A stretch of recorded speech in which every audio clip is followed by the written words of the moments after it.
Behind me is the bed of a roundhouse, one of 5,000 roundhouses on Dartmoor, and one of the few to be excavated using modern techniques.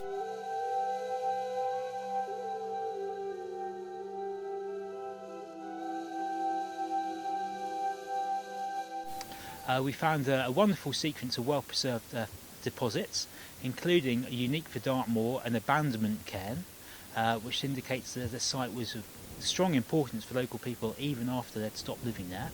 Beneath the abandonment cairn we came across a sequence of deposits including pottery, 150 odd sherds were recovered, and underneath that we started getting into structural features like a ring of 11 post holes, and the post holes yielded charcoal, which gave us a radiocarbon date of 1600 BC, which places it in the middle of the Bronze Age, this roundhouse, about 3,500 years old.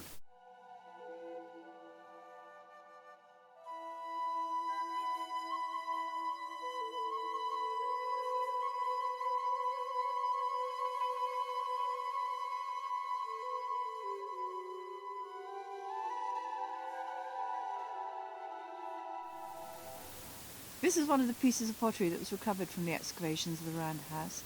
It's one of, in fact, over 150 pieces that we found, and those 150 pieces actually make up probably about 16 whole vessels. Trevisker ware is the most commonly found pottery in the southwest, dating to the Bronze Age, so we think this piece is actually 3,500 years old. And it's probably just had everyday use, domestic use, would have been used for drinking out of, eating out of, and maybe even cooking in. And it's this type of pottery that Joss Hibbs is trying to replicate down at Powder Mills Pottery. My name is Joss Hibbs and I'm a potter on Dartmoor, and I have been asked to make a replica Bronze Age pot. And I have been given these shards of Bronze Age pot that have been found in an archaeological dig whilst excavating a Bronze Age hut circle on top of Dartmoor. And they've been stuck together. And because they've been stuck together, you can see that this is the rim of a pot that was probably about a foot wide and a foot high, and it's believed to have been a cooking pot. So my job is to replicate the pot that these shards would have come from. The clay that this is made from is an estuary clay, and that within it there is a gravel. And the gravel is the sort of gravel that you find alongside all the Dartmoor streams, and it's known as groen locally. So the first thing I have to do is to find the right materials to make the pot from. And once I've found that material, the next step is to make a pot of similar size and shape, and obviously I'll be guided by the archaeologists for that. And then last of all I have to fire it, and it's going to be fired in a bonfire.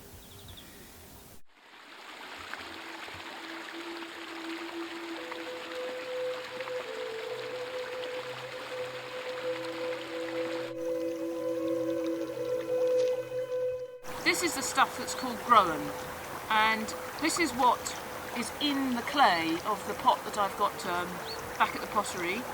So I'm collecting this so that I can make a clay that's very similar to make the Bronze Age replica pot.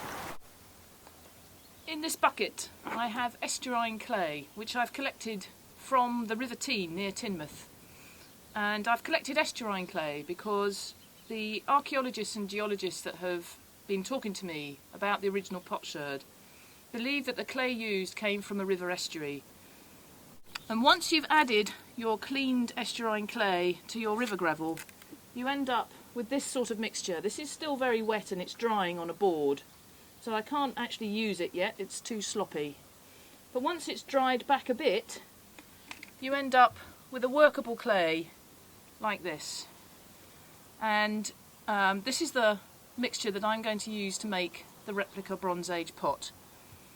I've taken a little splodge of this and left it to dry, absolutely bone dry, and I'm quite excited because this looks quite accurate. If you put this next to the original potsherds, this obviously hasn't yet been fired, you can see that it's a very similar mixture to the original clay mixture that would have been used by the Bronze Age maker.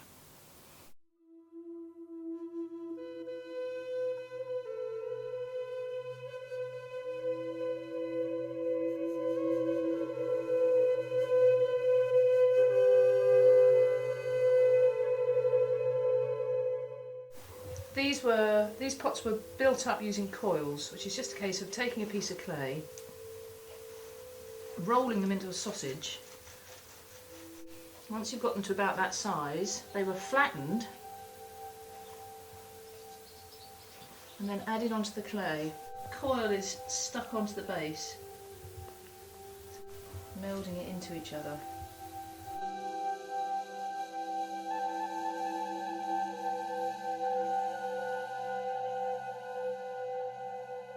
If we look at the sherds of pot that were found at Tinkham, from the cooking pot that I'm trying to replicate, it has been decorated just under the rim, between about here and here, so it's about an inch and a half's width, but it's very roughly done. It's like a scratched pattern of diagonal lines, slightly herringbone, and that's the one I'm going to try and mimic on this pot.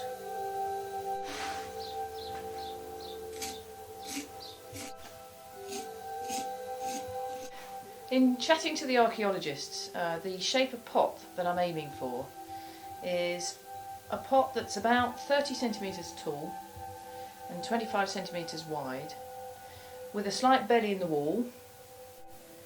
As you can see from the sherds that we have been given to work with from Tinkham, the rim has been very carefully shaped, and you can almost see the finger marks of the maker shaping that rim.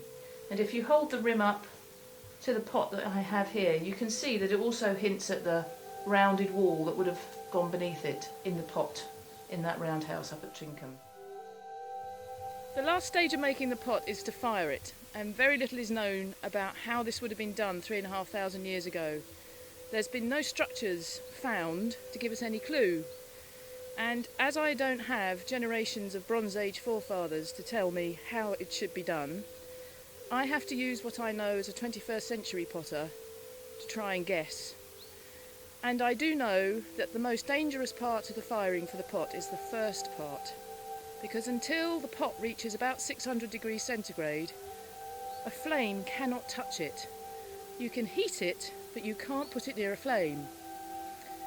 So what I have done is I have built a collar out of turf, and inside is the pot. But I can't put my fire in there, not until the pot is hot enough. So what I have done is I have built a firebox alongside it, and I shall be lighting the fire in here, and I shall heat the pot as the heat comes from the fire into the collar and up through the chimney hole at the top. And once I've got enough temperature, I can start pushing the fire in until the fire and the pot are alongside each other inside.